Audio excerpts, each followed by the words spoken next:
Okay, I am ready. And we're live. All right, I am recording. From the industrial wastelands of Michigan to the fruited plains of Iowa, this is the Bible American nature Greed is Factory. sheer perversity.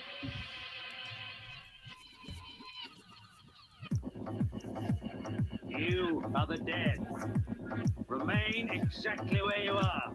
Make no move until you are ordered. We burn them to ashes and then burn the ashes. That's our official motto. Now we can see you. Clasp your hands behind your heads. Stand out in the middle of the room. Stand back to back. Who can explain the fascination of fire? What draws us to it, whether we're young or old? Here comes a candle to light you to bed. Here comes a chopper to chop off your head. And welcome to the American Greed Factory podcast. This is Nathan. And this is Conlon. This is our bi-weekly review of everything great in the world. And I Everything forgot to watch the fun? movie of of the show again, so we'll bring it to you next time. Yeah, everyone seems to be like have a phobia about these movies because I watched the wrong one. Well, yeah. So I put in like we're gonna watch Kagemusha because I heard it's good, and it was like, and it's the only we've watched a bunch of Kurosawa films, but we haven't seen one in color yet. So I looked up the trailer for it on Internet Movie Database, and yeah, I saw the trailer. It's like, oh, we're good to go, because right on the side it said Criterion Collections. All right, Criterion Channel has had every one of his other movies, so it's got to be there, and it was not there. So, Nope. but when you search it, what comes up is the third Shadow Warrior, and Shadow Warrior is the subtitle to this movie. Because it's based on that movie or that story or whatever. It probably existed before that. So, And I watched the black and white movie. I talked about another time, but like I said, it's a great combination of a Japanese swords movie. There's a name for those movies, and I can't think of it right now.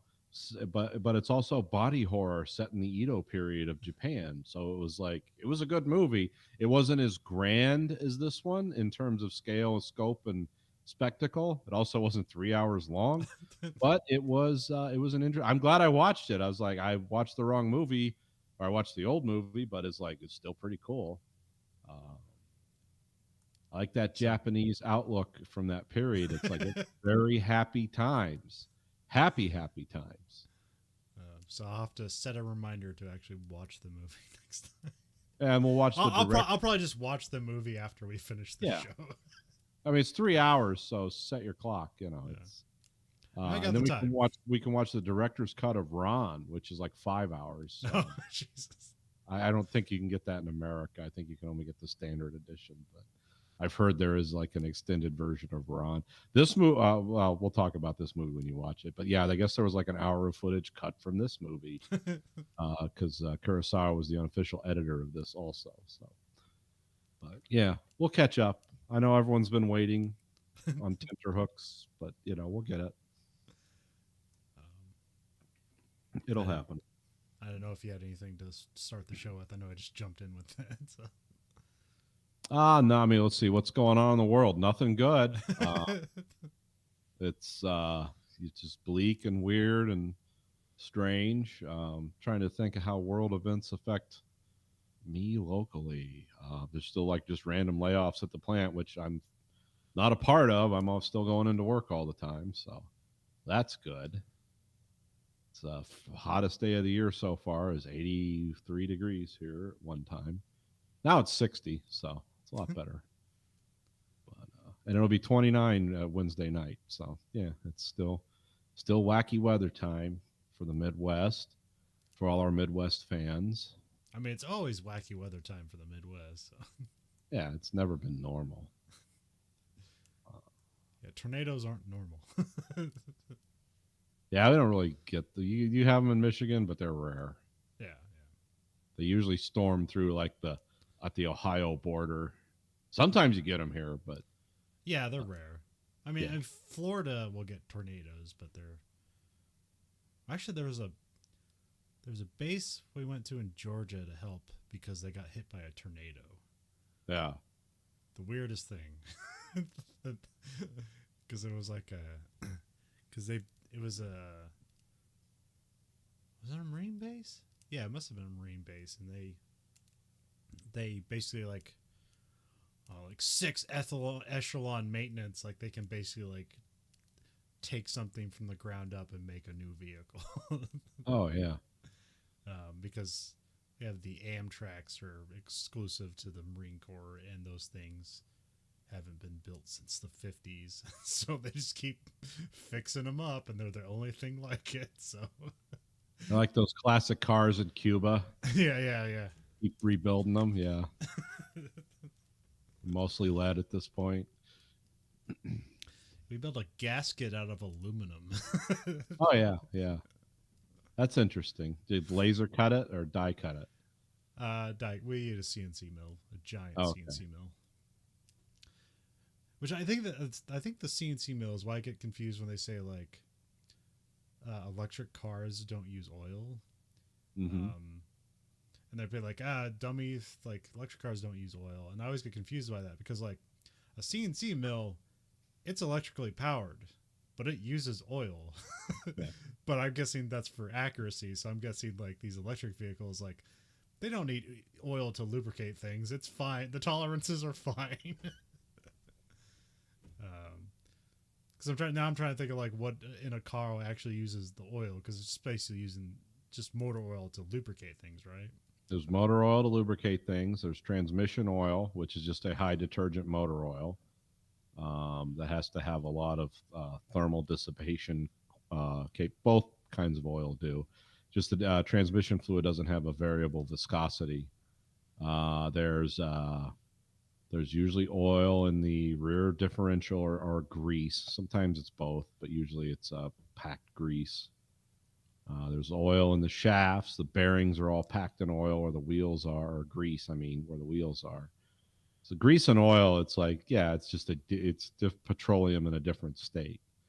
So yes, electric cars do require regular lubrication and maintenance for the suspension components. I'm sure the electric motor outdrives require lubrication.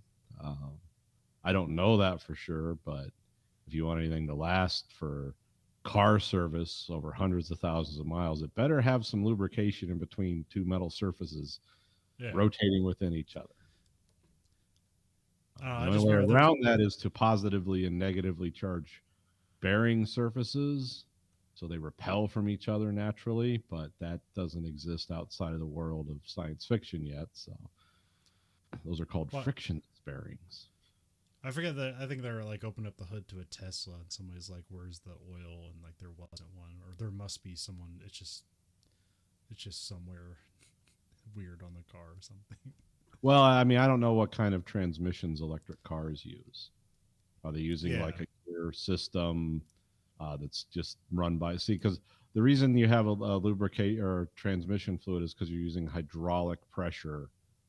As the engine increases the RPMs, the hydraulic pressure increases in the transmission, and it changes through a series of gears. Yeah. That's for an automatic transmission. If you're manually doing it, that's just a lot of grease because you're just running gears together, but you're the transmission. Well, I know that that Porsche, how was it, like Cayenne or Tuscan? Like that's an electric powered engine and it only has 2 gears. Yeah, well, that's and it can do like 200 miles an hour. Yeah, that's a whole different kind of power too. Yeah, because I was driving in one of the video games and they have it, and it's like super weird because I'm like hitting gears to like, all right, we're gonna downshift for this corner. It's like, oh, there's just 2 gears. This is weird. Because like if in the games, like the way you use like your manual transmission is the kind of like in certain areas, like, oh, the car is kind of like it's not turning fast enough, so you drop it in a lower gear and it's kind of use the wheel spinning to kind of like right the car. Or if you want to do the opposite, if you have kind of wet or loose terrain, put it in the lower gear so the wheel spins less, so you're less likely to lose control, lose traction. Okay. I mean, your car's not going to go as fast, but you're not going to spin the car out. So yeah, it's a balance. Yeah. So that's the yeah. But with that car, it's like 1, 2. That's all you get. You can't really do that finesse. But yeah, like some electric cars are using drive shafts. But like there's the new one now where you just put the motor in 4 wheels. It's just 4 motors Yeah, it's and just, all in the just wheels. 4 motors in the wheels. Yeah. I mean, I don't know. I don't know much about that technology, but I know there's got to be lubrication in there. And I'll tell you what, the parts that are machined and built to be put in there, they're using lubricating oil to cut those parts and to machine them. So yeah, that's there's still a big demand for that. Yeah. And the batteries are, that's a whole thing they haven't dealt with either. So the reality of where all these batteries going to go. I mean, yeah, you can recycle a lot of the parts, but Yeah, I forget.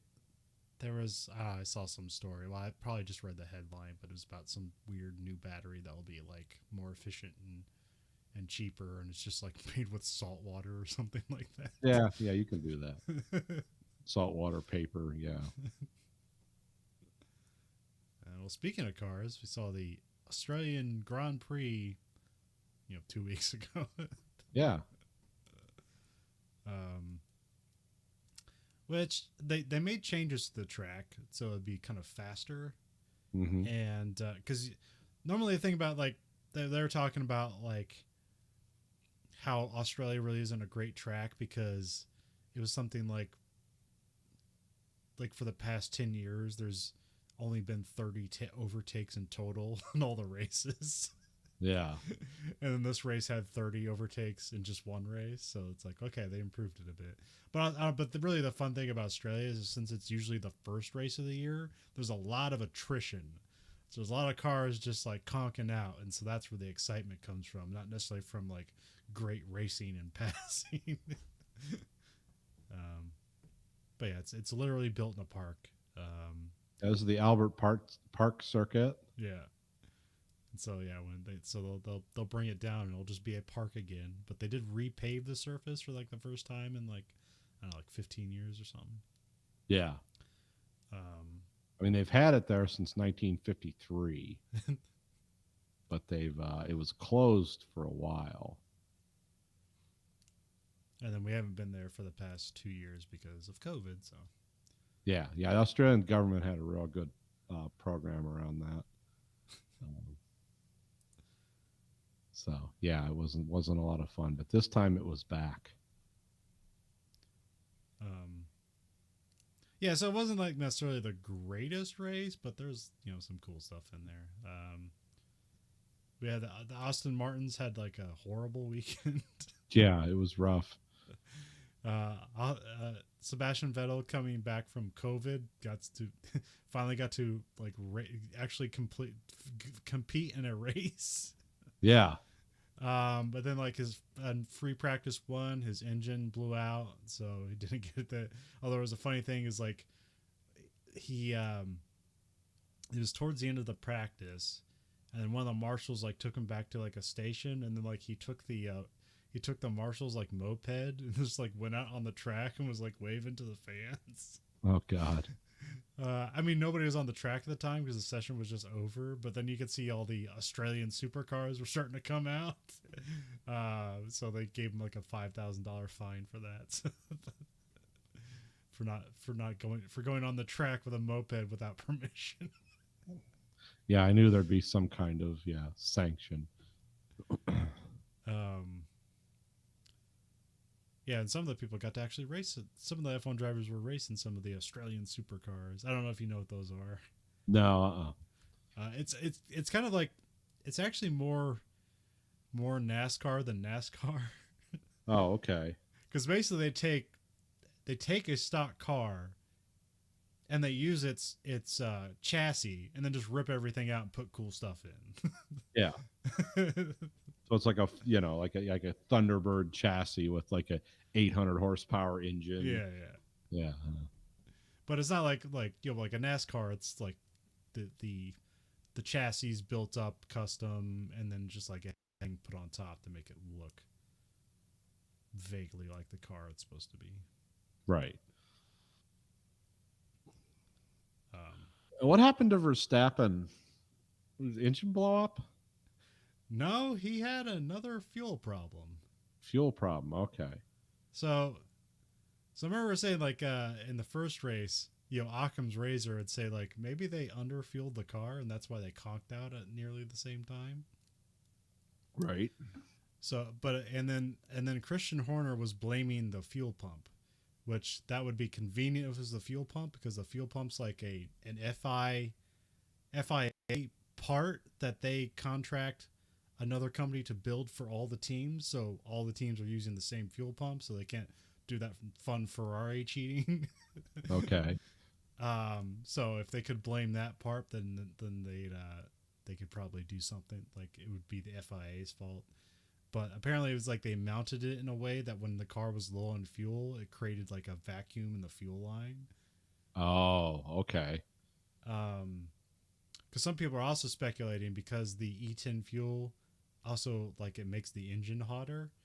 That some people are saying that the engine was getting vapor locked, so that the engine was so hot that it was vaporizing the fuel in the fuel line. Oh, well, that could be a problem. Yeah. But ultimately they just said it was the fuel pump was mounted in a weird place. So this time they fixed that, and then I mean, it wasn't a problem in Saudi Arabia because he won that race, but then this time it was apparently the fuel line just broke, or like fuel was leaking out of the car and it was catching on fire. So Yeah. it was another fuel system problem. I mean, like, it didn't happen to Perez, but yeah, it was just a weird thing. So, Okay.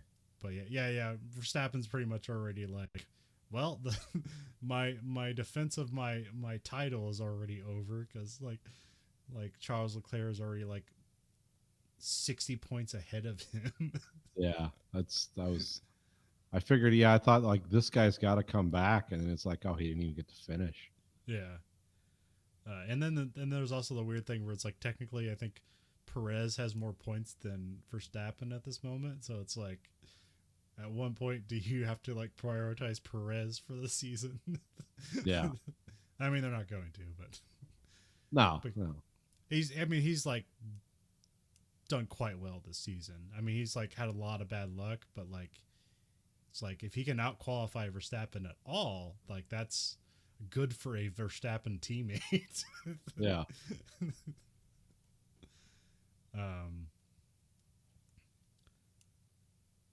Oh yeah, and also the Austin Martin, like what was the things? Oh yeah, like fucking Stroll crashed into Latifi during qualifying, a really stupid thing, and they fully blamed him for it. Although it was kind of fun. He's like Lance Stroll's now just like becoming the new Grosjean, where it's like now people are like, huh, that's kind of fishy, and now they're just looking at everything and it's like, oh, he's stupid and everything is his fault. But that's just kind of what happens. Also, it doesn't help that Lance Stroll just kind of like looks and sounds stupid. Like, he's a good driver, but when he makes a mistake, man, everybody will jump on it. See, I think last year he had like a pretty good, like an unheralded season. Like, he wasn't really up there. He's barely making any points. He was pretty much getting beat by Vettel the whole time. But if you saw like some of his like starts of races, like the moves he made on people to like even get up to like 15th place or whatever, is like, it was actually like pretty good. But then now people are just like showing things where it's like he's just not looking in the mirrors. He just takes the driving line and leaves no room for anybody. Yeah. Take no prisoners. Here we go, everyone. Hang on. And then I think also like Vettel also crashed in qualifying at some point, and so like those engineers had to rebuild both cars overnight. Yeah, to drink a lot of coffee, boys. And then Vettel just crashed in the race also. And then Lance Stroll like had an interesting, like, he actually, there's a point, he like fucked up some things, but he actually was doing a good job. He like, there was one time he was defending, but it was like very dangerously. Like he got like a penalty for weaving because he was just like, you're only allowed to like make one defensive move. So when you get down to, it's like, okay, you're going to defend to the left or you're going to defend to the right, and you have to pick a point, and then the other person has to try to get by you, essentially. That's like the gentleman's agreement or whatever. And yeah, you can't just lane block and tap the brakes. No. Yeah, you're not supposed to do that. But people do. But there's a kind of thing where like you look at, it's like, is that weaving? And no, there's a thing that's like where it's like you can choose one side, and then as you get into a corner, you can like rejoin the racing line. So there are times where it's like somehow like they block right and then like juke left because they're going back to the racing line, and it's like that's okay. But sometimes it's like, is that illegal? I don't know. I mean, I guess they'll tell me. Yeah, it's a gray area. They're going to do it anyway. Yeah. But yeah, if you tap wheels and you know it didn't work. So yeah, I got a penalty for weaving, but like, so the interesting thing is like so we have signs. He got unlucky too. He crashed in. No, he got caught out because Perez. Somebody crashed in qualifying. I can't remember. And then like the last lap didn't work, or they got called off for signs, and he was like about to basically put it on pole, and they ended up in like 10th or something, or 9th. And so Signs was on a different strategy. He tried to like start the race on the hard tires, and he was like trying to make up, and like they just couldn't get heat into those tires, and he was trying way too hard. He ends up just sliding out and gets stuck in the gravel. Yeah. And like the third Yeah, the lap. announcer was like, he beached it. Yeah. It's not getting out of that. Yeah. It's like I'd never heard that term, but it made perfect sense because you could see the tires are just spinning. He's like, yeah, he's digging a deeper hole. And it gets weird. It gets on the radio. And it's like I'm not sure if he's like being funny or if he's legitimate. He's like, can they give me a push? And it's like, no, that's not allowed. Yeah, get the crew out here on a racetrack pushing this car. It's going to throw rocks out of the back of that, the force of a shotgun. What it takes. Get out there and push, you assholes. Oh, yeah. So it's even if your car works, if you can't get it out of that gravel pit, your race is over. Now, aren't those gravel pits unique to this race? Because I know I heard like the rundown pits in this are kind of, because of the turns they have, they're pretty deep and wide. I mean, a lot of circuits have gravel pits, but it's I don't know. It depends on the circuit, but well, I've heard that these get rebuilt every year because it's basically a public access park when they're not running the race. Yeah. So all this stuff gets like redone, but I've heard like because of some of the turns and stuff in there that they have some pretty comprehensively wide and deep gravel pits for those cars. And I mean, I don't mean deep depth in terms of into the ground. I mean just how far back they go. Yeah, the length of the pit. Yeah, I mean it's probably it's like, I mean, this is considered a street course, so it's there to basically slow a car down before it hits the wall. Yeah. And this is a Ferrari track too. I think they've had the most wins at this track. Huh? That's what I heard. I mean, for the history of this track. Yeah. I'm not talking about like in the last 5 years or anything.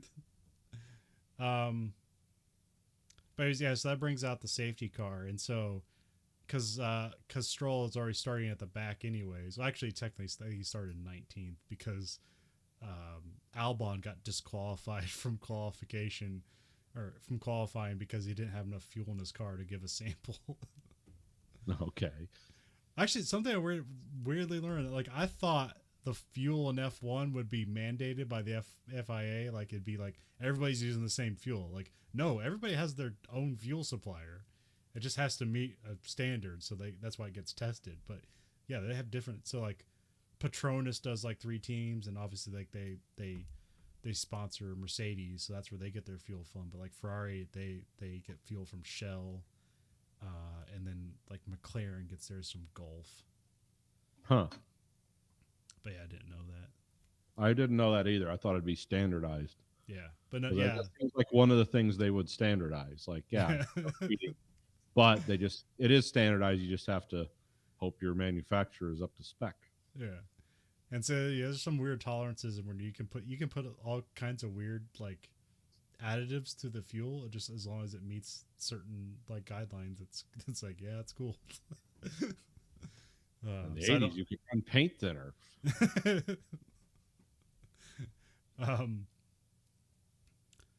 But yeah, so what Stroll does is he comes into the pits. He starts on hards because he wants to run long in the race.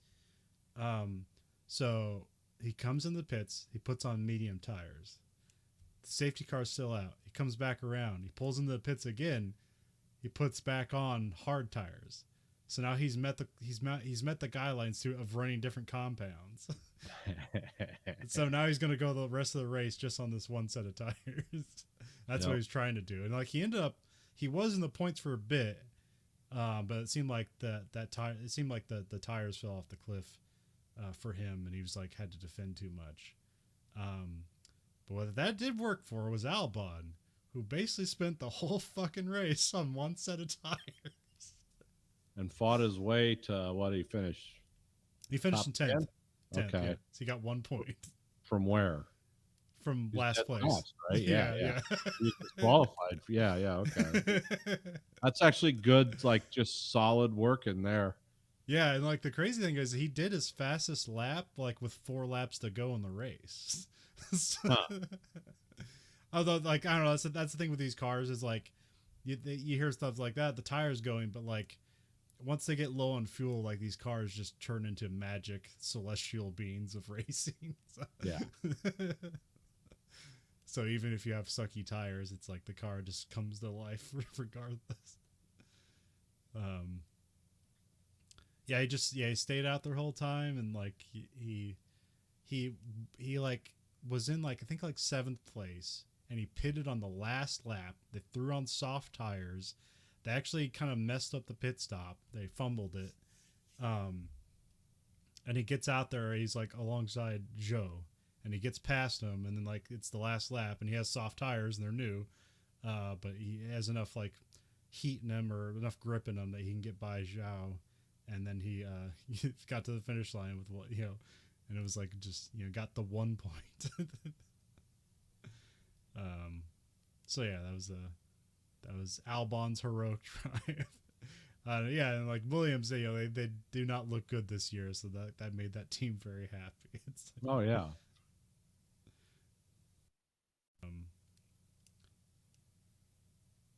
So yeah, we had Leclerc winning, like, and Perez was behind him because I think with like 7 laps to go, like Verstappen's car just like blows up. That doesn't blow up. It's like something weird happens. He has to pull off. And then Perez, like, basically, even though like they had a safety car, or maybe it was just a virtual safety car because he parked it next to a place where they could put the car away. But anyway, it's like Perez like had no chance of catching Leclerc. He was just out there by himself. He even got the fastest lap. But that's that's kind of the weird thing, like that the huge difference between like F1 if like you compare it to like NASCAR. Like in NASCAR, it doesn't benefit you to be out front the whole time. Okay. But because you're expending, because you're the spearhead and everybody behind you is getting less air so they can go faster. But like in F1, like if you have clean air, well then you can just like do whatever you want. Yeah. But Except draft to pass, That's... I mean, you can. Yeah, I mean, they still do that in F1. It's just like with these cars, it's not as effective to do it. Yeah. But that's why you have DRS. That's really the big game changer this season. That really changes things. I mean, you still like because dirty air is like only a problem in corners because that's where you want downforce, but you don't want downforce in a straight line because then that's slowing down your car. Yeah. And getting your tires really, really hot. Yeah. Then what we had? Perez came in second, and then Russell got third, just kind of out of nowhere. He got lucky with his pit stop. He basically pitted just as the safety car came out, so he basically got a free pit stop. Which they couldn't do that with Hamilton, so he ended up behind Russell. Hamilton finishes 4th, so That's a pretty good Fourth result. starting from where? Oh, I can't remember. Because I thought he was 12 or something, but I couldn't. No, Because I remember I watched the race, and it's like, wow, was he like in the top 10, or was he further back? I think he was like, I think he was in like 6th or something like that. Oh, was he? Okay, so he basically maintained. Okay. Yeah. I mean, a lot of this, like, you had 2 top runners. You had a Ferrari and a Red Bull get knocked out of the race. So that basically like throws everybody up the chart. So it's kind of, it's not this isn't typical how things would finish, but you had McLaren in 5th and 6th. So that was like a really good result for them because they do not look great this year. But No, they've had a lot of problems. it seems to be mostly brakes. That seems to be a thing. That's why like because a lot of these tracks recently, they're kind of like pretty smooth tracks, very, not many hairpin turns, but like as soon as they hit a track with like a hairpin turn, it's like their brakes are going to melt. So now they have to like stop way earlier, and they're just going to lose so much time in the corners. It seems to me, from what I've seen and just in the stuff I've been watching, over the last couple of years, I pay attention. Once you start with brakes problems, it doesn't seem to fix itself. Yeah. Unless you get like a miracle man in there that can tweak that out. But it seems like if they call brakes in the first 3 races, it's brakes all season. Yeah. They can't get around that. All kinds of other problems they can get around. But this brake thing just bedevils them. But it's also because of the extreme amount of force and heat involved in those braking systems. It's like it's a very mercurial mix of materials and engineering to get that right. And if you don't have the right mix, you're always brakes all year. I mean, it's another standard part. It's like they have Brembo brakes, but I think like the brake drums might be made by the teams. Yeah. Maybe because they keep exploding. Yeah. And like they changed things with the tires so that now that it's, what was that? How do you say OZ? They make the rims. Okay. Yeah. I'm not sure how you say that. If you say that ounces or if it's just OZ, I've never heard somebody actually It's say OZ because that's Okay. like they make stuff for cars you can buy too. Yeah. It has it's the stylized O and then the Z. Yeah. Because like Mercedes, they had like the best rims. Because they had like a super weird rim that was almost like it fit the tire on, but if the inside of it was almost like a conical shape. Yeah. Because it was weird.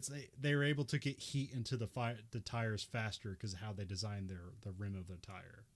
Yeah. And that's what gave them like a lot of advantages. Although like back in those days, like they had a lot of things that gave them a lot of advantages. I actually figured out what the split turbo is actually. Okay. Because like I heard people describe it and they were talking about it being like a tube with 2 different like feeds of air, but that's not it. There's a tube involved. Oh, actually, it's a drive shaft. So if you have a turbo, you have like there's like you have the compressor on top where it takes in the air and compresses it, and then you have a thing that runs the compressor. So they take those parts and they split them in half and they put them on the other side, both sides of the engine. Okay. So you have the compressor on the front, and you have the thing that cranks the turbo on the back. And so the hottest air is in the back. And so they use the hot air to turn the turbo even if they're not using it. So the turbo is always working. Okay. And then the cooler air is going into the compressor, so they get even more cooler air. Okay. And then there's a crankshaft that goes through the engine block. And there's a reason they don't have these on street vehicles, because that would be hideously expensive to manufacture that way. And they got that idea from a Harrier jet because I guess it has a split turbo. Yeah. Well, yeah, it has the Pegasus engine has, a split Venturi system, because the problem they had with the Harrier was they were just going to put 2 parallel engines in it, but they could never get them to balance. So one side would always vector thrust more than the other. So it ended up doing that. So what they did was they're like, okay, one giant engine, the Pegasus engine, with the split Venturi turbo in it, spinning at 20,000 RPMs or something crazy like that. But it's a jet engine, not a piston engine. So, yeah. Which it seems like Mercedes takes a lot of design from jets, because like their side pods look like, if you look at the air intake on an F35 Lightning, they look like that. Mm-hmm. They look like the Mercedes. Rolls-Royce makes the engines for those. I mean, it's all British engineering. It's just the same concept. It's just one's piston, one's turbo. Yeah, I mean, even though it's Mercedes, like their like kind of like engineering group works out of Britain, and I forget the college campus they work at, but that engineering college is where they made the Harrier, and that's why they had that stuff there to Is that compare. Leeds? Yeah, maybe. Okay, yeah. Some of the best. I mean, they have some of the best ideas in the world. British engineering is good, but it's also like this part is wonderful. However, the part after it is apt to fail. Or it's like, oh, this is wonderfully engineered and horribly expensive. Well, it's just like, I mean, we know someone who worked for Jaguar when they were obtained by another car company, and it's like, how come you can't make money selling cars at $80,000 a piece in the late 90s? Like, what's your problem here? It's like, oh, your materials are so expensive and your engineering's terrible. I mean, your engineering's great for a pure luxury experience, but for maintenance and reliability, this is horrendous. And it's like, oh yeah, this is how you lose money selling cars at that price point, is because you're putting like the most expensive components you can buy in it, and then like it doesn't charge the battery properly or something. Like, this is amazingly short-sighted, but it's the British way. But for racing cars and military equipment, it's awesome because it's like just unlimited budget, all the way up. Maybe so. I'm not sure if everybody took their Mercedes thing. They must have. But that was one of the big things that because now the new Alpine engine has a split turbo in it. Yeah, they'll go with what works. I mean, if it solves problems, they're going to do it. And then the other thing that, like, I'm not sure if also everybody adopted this, but the thing that was unique to the Mercedes engine at the time in 2014 is it had like a pre-combustion chamber inside the combustion chamber. So basically, it was already starting to ignite a mini combustion chamber. So it had a knuckle chamber off the side before it would throw it in. Oh, that's neat. Okay, I've heard of that. And what it did is it did like two things that usually work diametrically in opposite directions. It increased the fuel mileage and increased the horsepower. Yeah, that's like alchemy. Like, if you could do that, that's lead into gold, man. Usually you never get that payoff. It's always one or the other. But yeah, it's also like guys that have PhDs in engineering come up with that. So. Mercedes had a good race weekend and then McLaren had a good for them. Also, I don't know if you know this, but like McLaren has the best pit crew right now. I did not know that. Yeah, they're I mean, it's like by points of seconds, but they're kicking Red Bull's ass in comparison. 12-second stop for 4 tire change, that kind of shit. Yeah, because what's that? I said, yeah, that's good if they're doing that. Yeah, well, I forget.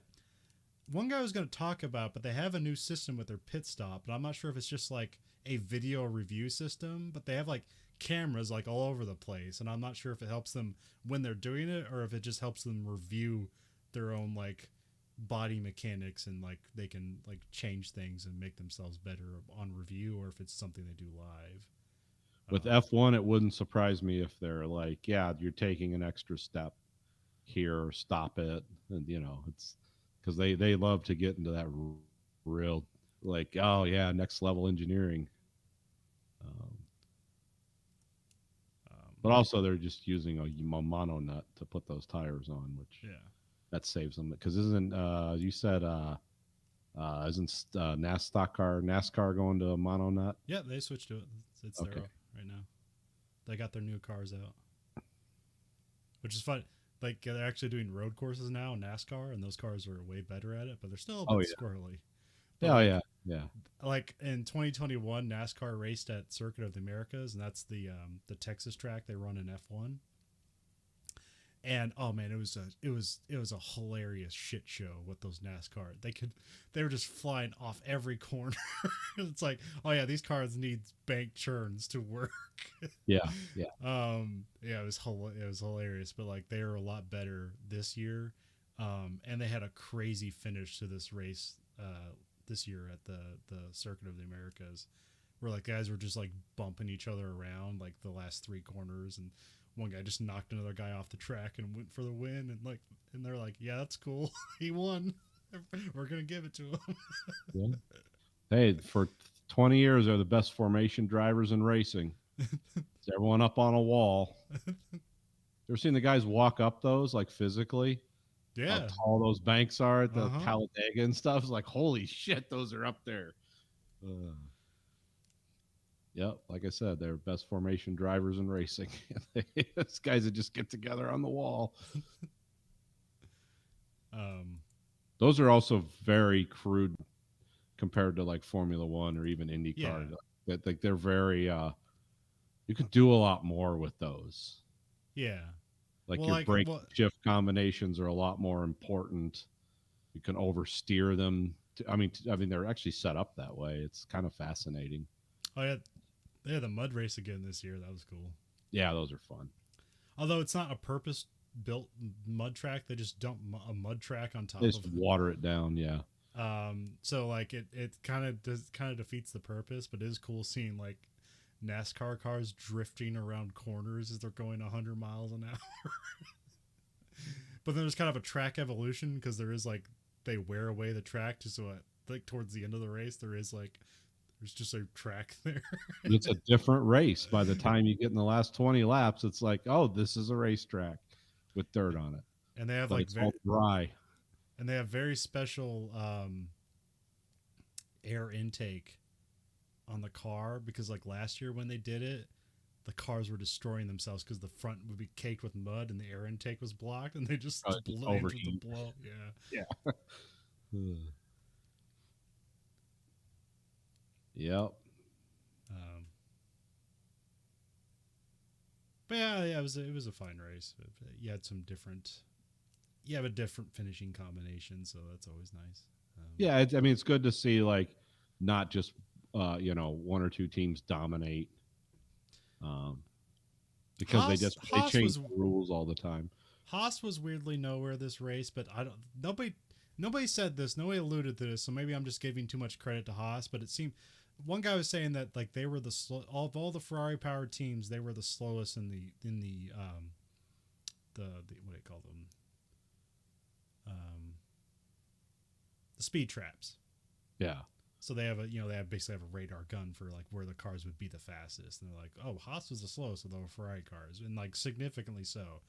And so like the other thing I was thinking of is I think because like there's been a lot of engine issues across all the teams, like it's not like, oh, one engine sucks. Like no, they're all blowing up. Yeah. And like Fernando Alonso is on his third engine already, and they're only after your third engine you get penalties for every time you get a new engine. Now I think I got 5. You get 3? Yeah, you get 3. Wow, okay. But I don't think the other 2 engines are completely destroyed. I just think they're on a new engine. So I think they can bring the old engines back if they just repair build them. Yeah. If they're repairable. Yeah, usually when those engines fail, it's pretty dramatic. Yeah. A lot of weird water cooling issues where like, that's across all teams where it's like the water pump broke and then the engine stopped. It's like, I wonder what Having pump cavitation again. I'm not sure. That was the thing like 7 years ago. The pumps were cavitating so hard the shaft would break off the impeller inside. So it'd still be driving, but the impeller is just bouncing around in there. It's not like spinning. And they said it had something to do with how it was designed. It was vibrating itself apart. Yeah. Because they designed it for like max efficiency, low drag, and it like just did something with the design of the impeller. Because I remember there was impeller cavitation problems. What they said. But I think on it. So I'm thinking like to give maybe Haas too much credit. I think they just wanted to get to this race because the last race they basically got a totaled car and that's going to be expensive for them. So I think they were just trying to like, let's not blow out the engines. Let's finish the race. Let's not get into too much trouble. Because just process driving. Yeah, because I think there's a whole thing. Because usually the Australia's at the first race of the season, and then you start to go to Europe, and then like it's easier to get all your freight around. But having Australia in like the third race of the season, it creates a lot of freight problems. So yeah. So there's stuff where like the freight almost didn't come there on time because it was basically being held hostage at a Singapore dock. not held hostage. It's just like there's not a lot of incentive for them to ship to Australia because shipping to America right now from Singapore, it's like $20,000 a can when it used to be $900. Yeah. So, and I guess it's like they're not charging that for the Australian route, but there's just not enough of the stuff going there. And so DHL had to pull all the stuff off the boat. Which when I read that article, it made it sound like they pulled it off in the middle of the sea. It's like, I want to see that, but that's not what happened. The boat was at the Skyhook helicopters. Yeah, no, nothing that dramatic. And then so they just flew it down there. And there's another thing with like, so a part of your cost cap is shipping all the stuff, and that's on the teams to pay for the shipping and to get all that stuff together. That's not necessarily organized by, even though F1 has DHL as a sponsor and they use them for a lot of stuff, but the teams are responsible for their own gear, essentially. Okay. So I'm thinking maybe Haas was like, getting to this race is going to cost us too much money. If we lose anything, it's going to cost us too much money. So I think they're just chilling. Like, let's not blow up an engine. We'll take what we can. Because also, like, so we had qualifying in the sprint race yesterday and today, and Magnussen qualified in fourth. Now, it was in the rain, so that changes everything, but he qualified in fourth, which is the highest position Haas has ever been in. And yeah, both Haas's were really good in the rain, but lots of red flags too. So yeah. And then they had the sprint race today, and then Magnussen tried to do a different strategy than everyone because it's only a 21 lap race. And when he was in testing, because they tested before they did the race, he was testing the soft tires, and he said like after 11 laps, he felt like the tires were going away. So he's like, I'm going to get on the medium tires so that like towards the end of the race, like I'll catch up to everybody and like I'll have an advantage. And that did not happen. So he went from fourth to eighth place. He did get 1 point though. So because 1 through 8 now gets points in the sprint races. So it goes from 8 points for first, 1 point for eighth. And then also Magnussen, he qualified in 12th, but he made up 2 places. So the medium tires worked in the midfield, but they didn't work at the front of the field. So yeah, it's just seems kind of weird that Haas just like couldn't figure out Australia compared to like how they were in the other races. Yeah, like I said, they're probably just being conservative. Yeah. I mean, they have the least budget of any team in F1. Yeah, it's the Australian GP. So This is a fun race. yeah, there's always been something this season at every race. There's always like you don't even see Ferrari that much because they're just at the front, and then you see a lot of the midfield stuff. And a lot of the midfield stuff's pretty. Oh yeah. Alonso, like this weekend, he had kind of he almost got pole, but then his hydraulic system failed on like on his like push lap. Yeah. Or his like his so he almost qualified on pole, but like the car conked out, and then he just had a terrible race where it just like stuff just kept going bad for him, because like he wasn't I don't know, I think he was in like 6th place at one point, and then and then everyone was just getting past him, and then like he just had a weird pit stop. He went out again, he tried to like overuse the tires, and then like they just died on him, and then he had to like, and he probably got a puncture or something, and he had to go in the pits again, and he just ended up in last place. It's like really didn't really tell the tale of like of how well he was doing. It was just kind of throughout the weekend, it was just kind of bad luck. So Yeah. and Williams got 1 point, so now everyone has a point except for Austin Martin. So poor Austin Martin. That's kind of funny because I kind of like the narrative that's going around is that like here's this venture capitalist douchebag that comes in and like he fixes company and it's like all going wrong. Yeah. and like you have Otmar Safenauer leaves, and then he goes to Alpine, who are doing like way better. And then you have like another side of that is like you have Ferrari, where it's like they're doing very bad, and when they put the cost cap in, they had to get rid of a lot of people. Although they didn't just say like you're fired, they actually like moved those people over to Alfa Romeo and Haas. Because Haas used to use Dallara as their design team, and now they have like a Ferrari, like an ex-Ferrari design team on their team. I hear the thing like with the Haas is like their aero's good, their car's just heavy. So that's just like okay. where it's like really like where they're kind of competing with like Alfa Romeo, like their car, it's light, it's just kind of like stuff breaks a lot. Also, like to make the car light, they had to design their own transmission, or gearbox. I guess that's the same thing. Yeah. But so like making your own gearbox is very expensive for a small team like that, because normally they just buy it off a Ferrari, but because they were focusing on saving weight, they had to make their own transmission, which can take a lot of resources away from them, especially if it keeps breaking. Right. Yeah, that becomes more of a liability. Although, like, Aston Martin did qualify, I think, both drivers in the top 10, but like they just got immediately ate up in the race or in the sprint race. So I don't think they're getting a point this weekend. Probably not. What was? Oh yeah. So yeah, So like the fun thing about Ferrari is like, you know, like they still have the same people when they were sucking. And so normally what like VC culture would tell you, you'd have to go in there, fire everybody and get a bunch of news people in. They didn't do that, and now they're on top. So I kind of like looking at the dichotomy of Aston Martin versus Ferrari, and it's like the antithesis of what VC culture wants. Yeah.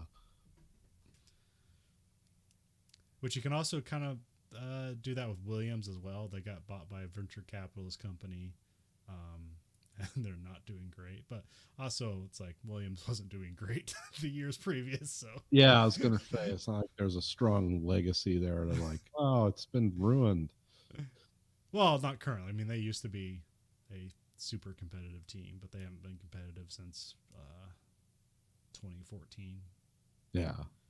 I mean, no, they were kind of. It maybe like 2015 when everything fell apart. Because when Bottas was there, they were getting on the podium. So. Yeah. When it gets, like I said, when it gets acquired and sold and then reacquired, it's like, yeah, the quality always goes down. I mean, sometimes it changes, but like I don't know. I just like to. They always like to tout that, like, you know, we came in, we fired everybody, and look how successful the business is, and that's just like cold. Yeah. Because you know, like, oh, firing everybody, and then the new hires, it's like, oh, I bet this is a horrible place to work, but you're just making money, so it doesn't matter. Yeah. Yeah, as long as it's sometimes you just got to work through it. You don't always get to be on the dream team. You want to talk about Class Action Park? Well, did you want to say that? Did you want Andrew to watch that, or we can talk about it now before we forget everything about it? Yeah, let's just round out the show. We'll talk about everything about it before we forget. Okay. Because I thought it was great. Yeah. Because it like reminds me of like, oh yeah, this is everything that I didn't go to this one particularly, but it's like, yeah, I remember a lot of these dangerous, like risky water parks and stuff that existed back then when I was a kid, and getting hurt and stuff, and that would never be allowed now. Yeah. But this was absolutely. Well, you still see stuff kind of like it, but there must be liability waivers galore nowadays. Well, let's talk about like first of all, the thing that stands out to me is the water with the loop-de-loop, the water slide. Yeah. And this guy Mulvihill, who started this, because this was in like this is like New Jersey, Jersey. but like in the country of New Jersey, like in not country, but like out in the country, like it was just a little tiny town. Yeah. So This place, if you had money to throw around, you could basically do whatever you wanted. yeah, because the town was like, yeah, money's coming in, great, we don't care what you're doing. So yeah, they built this park, which was basically supposed to feed off of New York City and kind of the surrounding states, as like a water park, but with like just no rules. And I mean, it wasn't pitched that way, but that's just what it became because of how it was managed. Wait, they have accounts of people who went there, and it's some celebrity people, and that's how they recall it being. It's like, Yeah. Oh, no one was watching anybody. It was completely lawless. Yeah, because it was like Jimmy Kimmel was like, I remember going to this park and it was like I almost died, like I got been killed, drowned really easy, and other people were talking about it, and it turns out it was this one. And like the whole this was it's a documentary, and like the whole thing that encapsulates it for me was when Gene Mulvihill, the guy who started this and wanted this great water park, it was like, okay, we're going to have a slide and it's going to have a loop in it, and then you come out the other end, and he didn't have, like, these weren't the engineers who designed Disney or Six Flags. These were kind of the rogue engineers that wouldn't even talk to these people. Like, oh, we got this great idea. And the people at those parks would be like, yeah, that's a good way to kill people because of this, and that. But these engineers they had to design some of the stuff at this water park were just like, no, I have a vision. And Gene Mulvihill's like, I got money. Can we bring people into this place? So they designed this slide with a loop-de-loop, and they would just throw dummies down it. And the dummies were like, and this was like in the 70s. It was when 76 is when this place opened. And if they'd come out broken or something, they'd be like, okay, something's going on in there. Like, what's going on? And they finally brought in a guy from the Navy, who, like a doctor who understood like G-forces and stuff. And it's like, yeah, your problem is the way you've designed that is that people come down, they're going so fast, and then they go into this loop. They're picking up 8 Gs. Like, that's going to knock them the hell out. Like, the body's not designed to go from like Earth normal to 8 Gs in like a quarter of a second and then come out the other side. But they figured out a way to, like, I think they expanded the loop or something, so you didn't quite pick up so much velocity. But then, like, as the ride started wearing down and falling apart, like screws and bolts that held it together would be sticking out inside that loop, and people would, hook a screw or something, and it'd, rip their skin open, and they put foam in it where you'd be most likely to knock your head against it, and then they just had like teeth. They found teeth embedded in the foam. Yeah. It's just like insanely like stupid, dangerous shit that would never pass muster. It wouldn't even pass muster back then. It's just kind of this guy's will and just the lawlessness with which they ran this park. And also they didn't have insurance oversight because this guy just made up an insurance company that, yeah, they covered all the liability, and nobody looked too closely. Because didn't he incorporate some bogus like insurance company in Grand Cayman or something? And it's like, yeah, this has the insurance company had no money. Nothing. Yeah, it was all fake. He made up an insurance company out of the Cayman Islands, and like it was purely fictional. so there was no there's no insurance company backing this, but he had fake paperwork to just like dismiss people. It's like, yeah, we got insurance. Well, and the guy who started this park was a guy who got he made his money before almost going to prison, because he was like a nickel stock guy where they would like pump up low value stocks on Wall Street and then sell them to people, and then just it was almost like the equivalent of a stock Ponzi scheme, because the company wasn't worth anything, but they'd start phone banking people like, yeah, you got to buy the stock, and then as soon as they sold so much of it, then it would just collapse. But these guys would get all the proceeds from the sales and from selling the stock at twice its value and all that, which technically wasn't illegal back then. Like, the reason he didn't go to prison was because what he was doing was amoral but not illegal. Now it's illegal to do that, but yeah, we should also mention that this guy was a friend of Mo, because he thought it was too dangerous and irresponsible. So when Donald Trump's saying that, it's like, whoa. fucking Don's ego's even too weak for this. But this was a lot of. I mean, the thing that I don't know. Like I said, this movie just this documentary, like if you just watch this just on its face, it's like that they're making this a bigger deal than it is for this documentary. But they spend a lot of time talking to former employees and people that went there, and the stories they're telling, at least to me, resonated as like, oh yeah, I can imagine this shit going on. Absolutely. It's because a lot of things like this were out of control at that time. I remember a lot of people just dump their kids off at these places, like with $50, like have fun. You know, we're going to go do cocaine and hang out on the beach, and you kids don't bother mom and dad. And this was like the worst place to do that. Because it was just dangerous. It was, and everything they added was dangerous. And then when they were talking about how, because this did not operate 4 seasons, it was basically a spring summer operation, and how they were doing it was they were feeding water in from like up in the state, like in the mountains, and coming down. So that water wasn't even treated with chlorine or anything. It was just flowing through and out. And then when they were talking about people shitting in their pants all the time in there, it's like, oh, you're just swimming in raw sewage, you know, all summer at this park. And it's like, this is not treated water in any way. And it's like, yeah, I know about places like that too.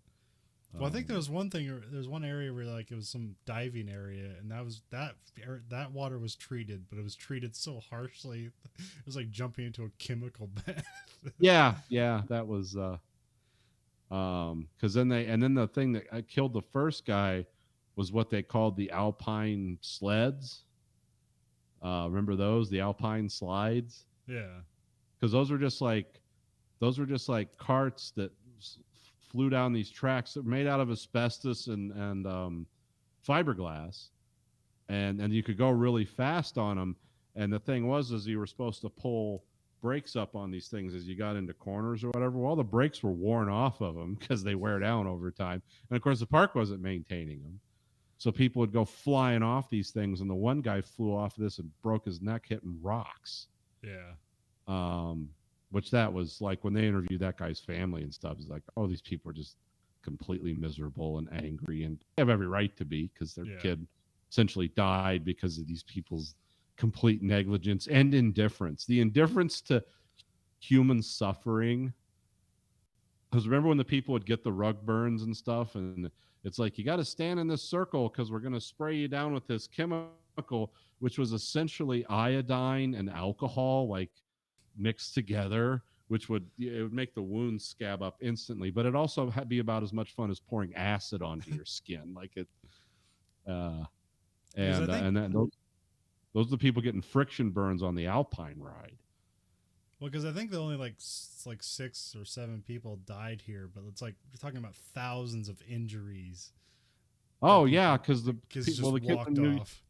kids in New York were talking about like someone had come to school with like casts or stitches all over him. It's like, hey, did you go to Action Park? It's like, no, I had surgery because something was wrong with me. He's like, oh, I didn't know. I'm sorry. I thought you like flew off the slide at Action Park and broke your arm in 3 places, or had to have stitches all over your body. And the thing that killed the most people was the wave pool. That just killed 2 people. But yeah, but it was they never, because isn't that where they put all the rookie employees? Like, you got to supervise the wave pool and look for bodies, and you couldn't see anything because it was just waves of water and people, and it was insanely dangerous too. Because didn't they run that continuously, and now they only run it for 15 minutes and check or something?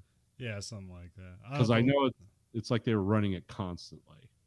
The weirdest one is like there's like some kind of like mini boat race part where you're racing the water, and then somebody got electrocuted there by an underwater fan or something. Now, see, they had like a river in Mulvihill. He went whitewater rafting out in Colorado once, and he goes, I want to recreate that experience for our guests. And so he brought a bunch of engineers and designers together, and they're like, you can't really recreate that on something that the public just gets on in swimming trunks, because whitewater rafting is dangerous and violent. You have a certain kind of raft. Everyone's wearing life preservers, and they're with experienced people. And what they did was they like toned it down a little bit, but they had these corners where they didn't want the boats to get caught, because then the other boats would come in on top of them and bash everyone against the rocks. So they put these fans in, like these underwater fans to pump the water, but they didn't wire them in series. They just wired them like right to the fans. They weren't grounded in a third way. So that meant when the wires came loose underwater, well, you just got a big electrical field under the water, and that electrocuted people that way. The thing with the speedboats was those boats went really fast, and I guess they were in an enclosed loop of water, which got so full of oil and gas from the boats, because the boats were gas powered, that it was like, oh, it was just flammable. But the thing was, the boats were very, very, like, much faster than they should be, and people would crash into each other in speedboats in this flammable water, and they encouraged people to drive them as fast as they could. So yeah, one kid almost got decapitated by the prop of another boat, because the one kid came up to the dock like he was supposed to, and then the other kid just drove in over him, and the lady who was supervising the ride said she saw the prop like that far from his head, and the kid on the top was just still like, just keeping it going, and she had to like hit him with a stick or something, like, stop, dumbass. But yeah, that was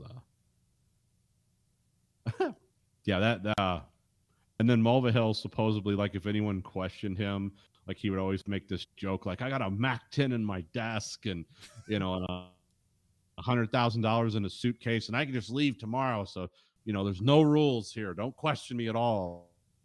It's like, oh, okay. Now, whether that was true or not, nobody knows, but it would seem to go with the philosophy of how this place was run. Yeah, also, like, anytime he got taken to court, he, like, pursued it fully to the full extent as it would go, to basically just bankrupt people with lawyer fees. Yeah, yeah. Yeah, he was a piece of shit. I mean, it was funny.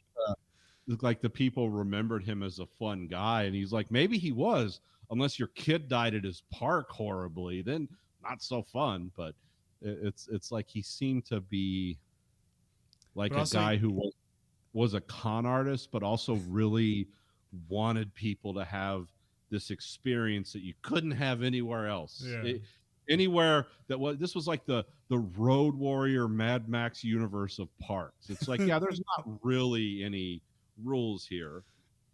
And then all the employees who were like 15 and 16-year-old kids, like, they'd pay them like, hey, how much you want to work? It's like, I'll put you in for 70 hours this week. And like, under the law, if you're under 18, you're not supposed to work. And they didn't care. They're like, hey, go ahead. And so everyone was getting drunk and having sex and using drugs at the park, sometimes while the park was open. Just like 16-year-old kid drinking a beer and just watching people ride these rides. And it's like, oh, that must have been like an insane time to really well, and also these people, like, fondly remember is like, oh, that was freedom, and then they think about it, it's like, I guess it was horrifying as well. Yeah, I probably shouldn't be alive, but God, did I have fun.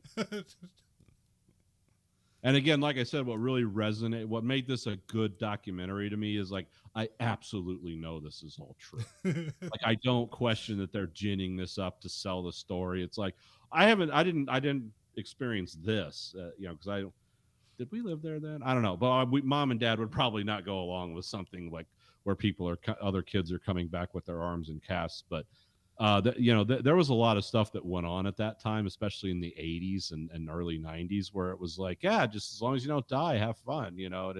This seemed to be like the most extreme version of that. Because I remember, like, things at the pools and water parks that I went to, there were like high dives and stuff. It's like, yeah, if you could climb up the ladder, go up there, have fun. And I remember hitting the water so hard I saw stars once. And it's like just the little things that happened to me. It's like I could imagine this extrapolated into this world where everything's out from the time you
5. Alrighty, yeah. Anyway, Class Action Park.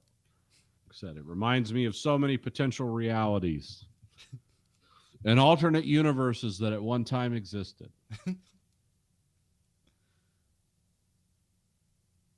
It's a strange nostalgia trip about a strange time.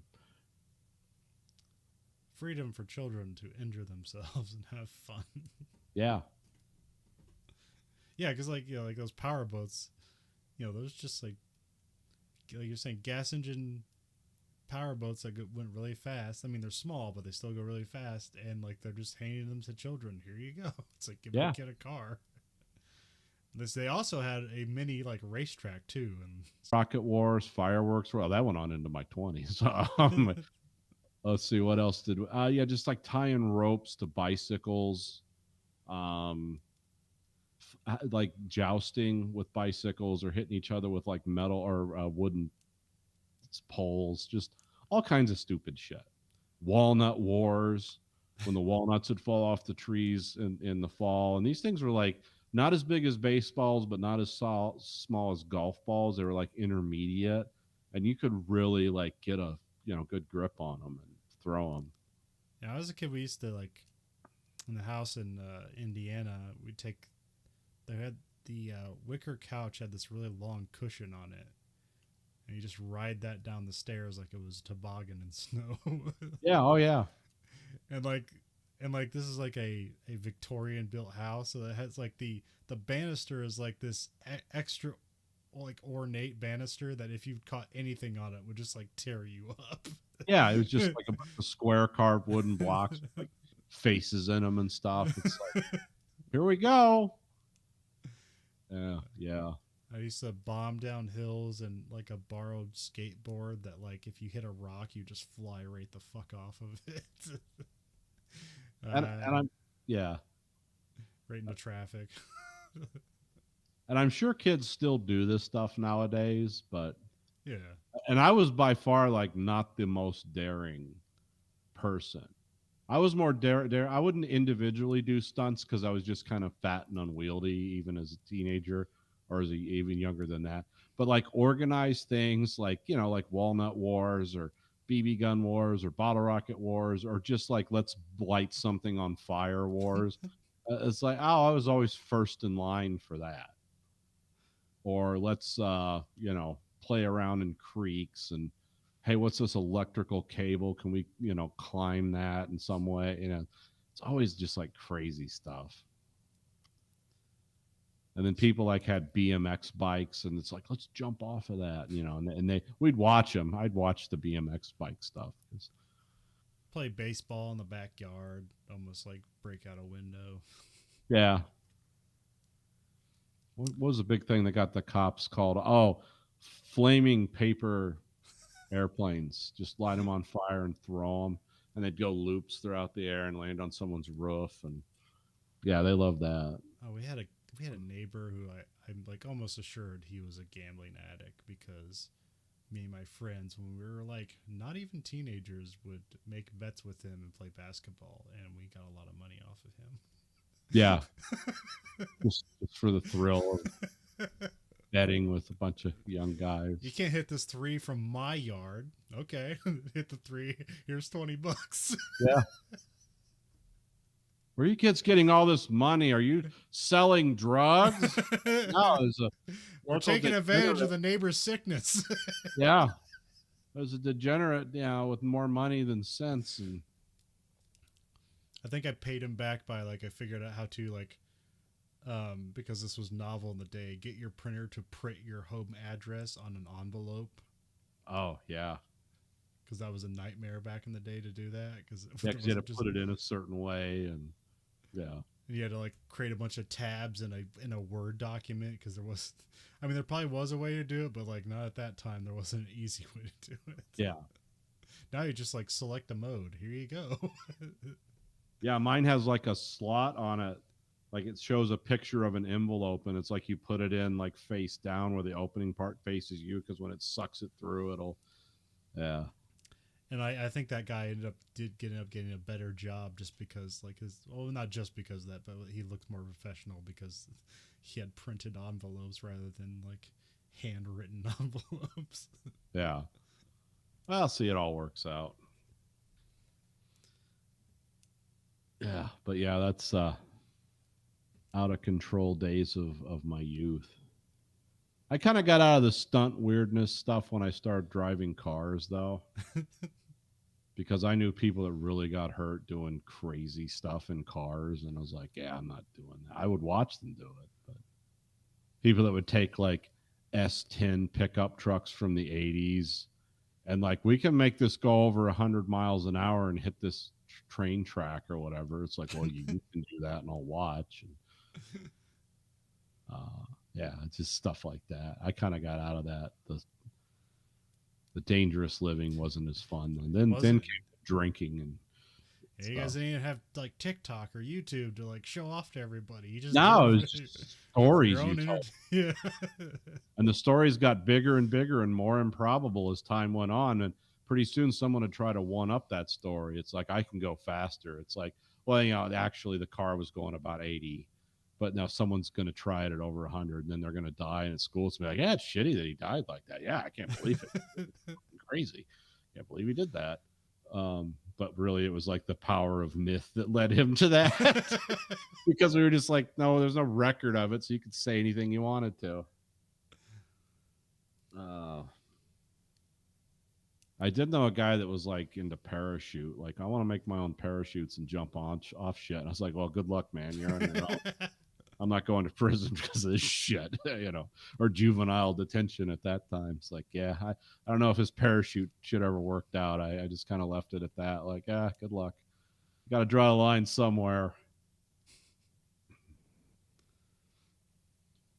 But yeah, I think if we had like connected computers and an internet back then, none of that shit would have happened.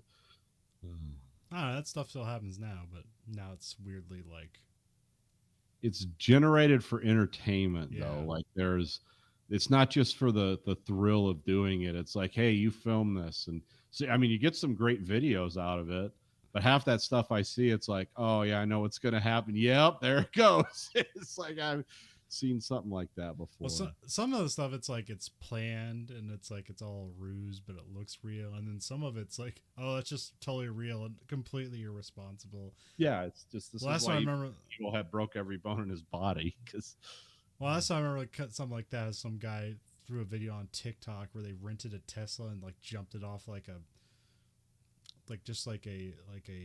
hill in like San Francisco or something, and just like crashed into like 3 other cars.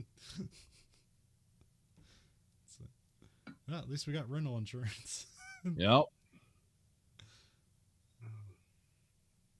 Yep. That's why Jackass was so fun, because it's like that kind of reminds me of stupid stuff that people would do. Not that extreme. The Jackass stuff is, some of it's really dangerous, but Yeah. it's like when they were driving that go-kart and just like crashing through stuff. It's like, oh, that's such a good way to break legs and ankles and stuff. It turns out Johnny Knoxville broke his ankle doing that. It's like, yeah, I've seen people do stuff like that and really get hurt because that go-kart's going to stop suddenly and you're not. You're just going to keep going until you smash into something. But yeah, that's Yeah, the latest one he did the old like, I'm gonna blindfold myself and try to see if I can not get hit by a bull. And the oh bull, my god, oh, the guy's bull like hit- 50. yeah, he gets hit by the bull. Like in like if you listen to the interview he did with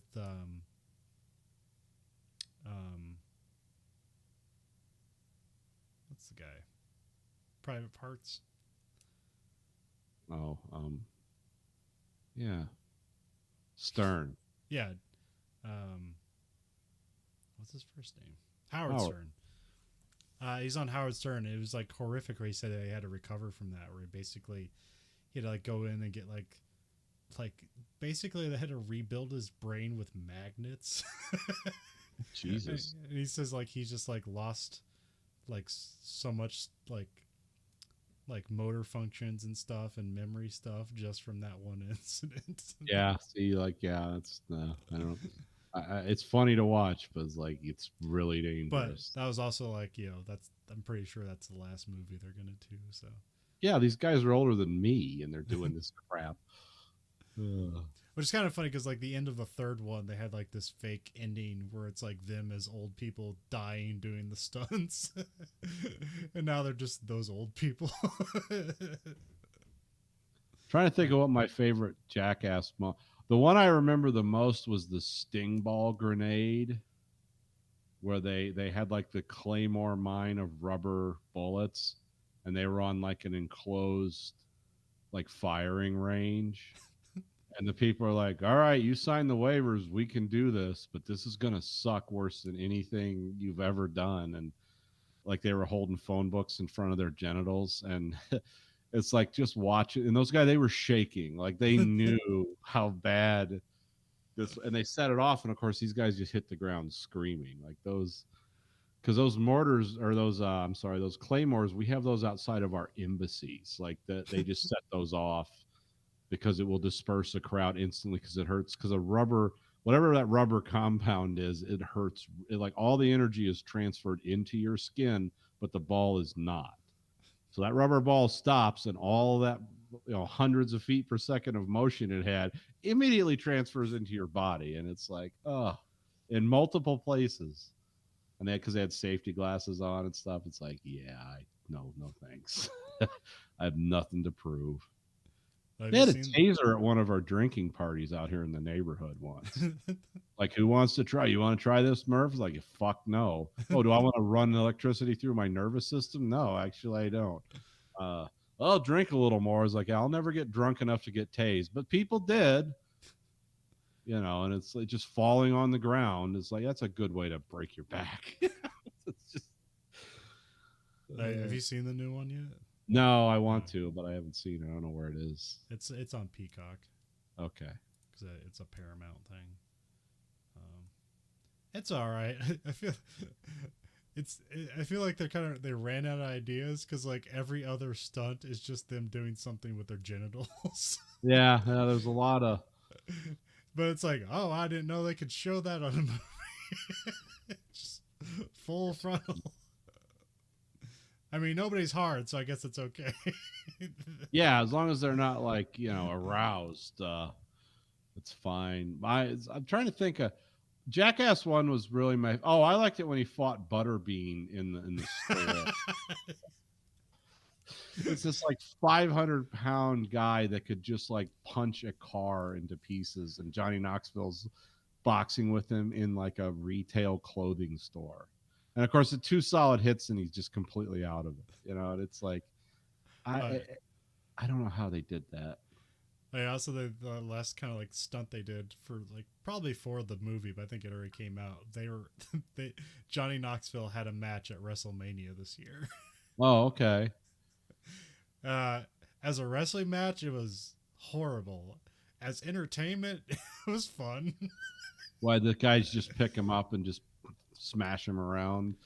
Yeah, they barely had a wrestling match, but then like it was like a no holds barred match. So then just all the Jackass guys showed up with contraptions, and they were just like throwing contraptions at each other. And eventually, like, he had like some giant mousetrap that he pinned Sami Zayn with that barely worked, and it was just PVC pipe, but he had to sell it like, oh, there's no way I can recover from this. And then Wee Man body slam Sami Zayn, which is like, I remember they're describing it's like, that's like when Hulk Hogan body slammed Andre the Giant. Yeah. Oh. Yeah, I do need to watch that. WrestleMania was pretty good this year. They had two different days again, which looks like they're going to do that going forward because they just end up with more money. Yeah. First day was really good. You had pretty much all the matches were pretty good, and then the big thing was like Cody Rhodes showed up. He came over from AEW, so he's the first person from AEW to go over to WWE.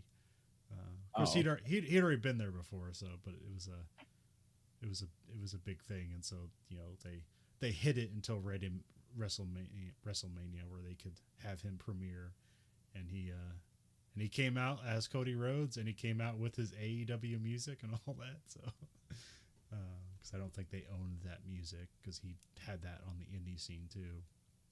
Oh, okay. And the first night ended with the was it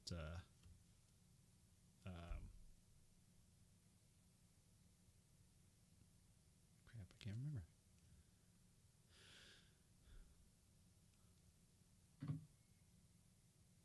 Crap. I can't recall any of their names.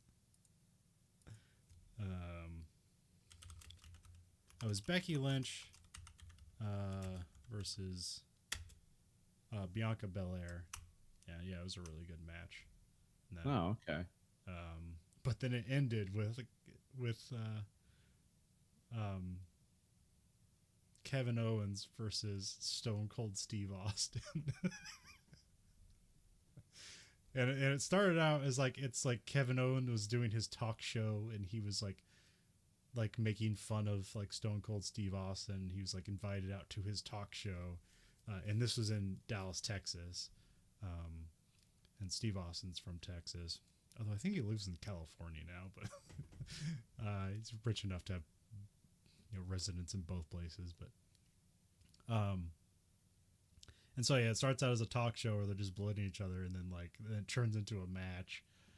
And yeah, Stone Cold Steve Austin wasn't fucking around. He's like, this is a guy who like basically the doctor's like, you have to stop wrestling or you're going to like kill yourself and break your neck.